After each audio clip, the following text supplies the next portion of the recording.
Hello, नमस्ते, प्रणाम। मैं रीता मिश्रा आप लोगों को देवी पचरा गीत सुना रही हूँ। आप लोग अपना प्यार आशीर्वाद दीजिएगा।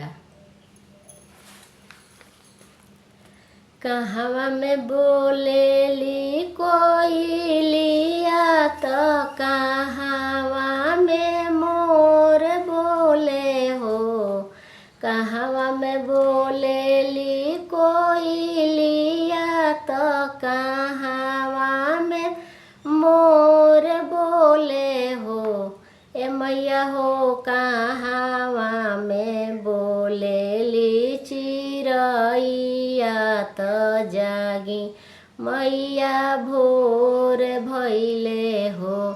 ए मैया कहवा में बोलेली चिरैया तो जागी मैया भोर भैले हो। वृंदावन बोलेली कोयलिया तो मथुरा में मोर बोले हो। ए मैया हो निमिया तरवा बोलेली चिरैया तो जागी मैया भोर भैले हो। ए मैया हो निमिया तरवा बोलेली चिरैया तो जागी मैया भोर भैले हो। कई बजे बोलेली कोयलिया तो कई बजे मोर बोले हो। ए मैया हो कई बजे बोलेली चिरैया तो जागी मैया भोर भैले हो। ए मैया हो कई बजे बोलेली चिरैया तो जागी मैया भोर भैले हो। संझवा में बोलेली कोयलिया तो रतिया में मोर बोले हो।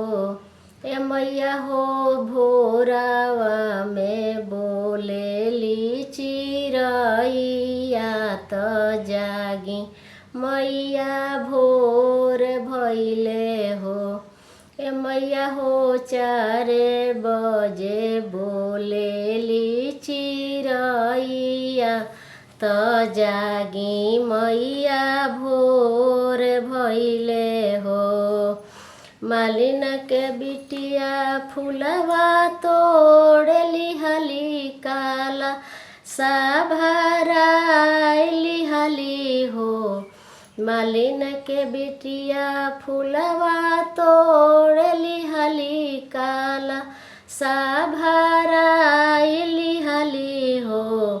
ए मैया हो जगमग दिया ना जला ली है जागी मैया भोर भैले हो। ए मैया हो जगमग दिया ना जराइली है जागी मैया भोर भैले हो।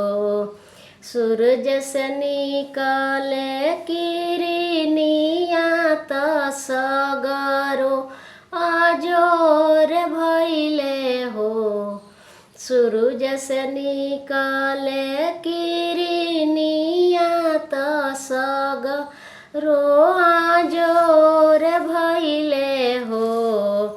ए मैया हो भगतन के भीड़ लागल भारी जयकारा चारों ओर भैले हो।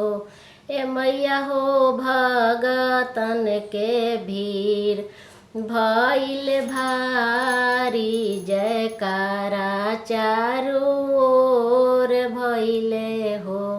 ए मैया हो भगतन के भीड़ भैल भारी जयकारा चारों ओर भैले हो।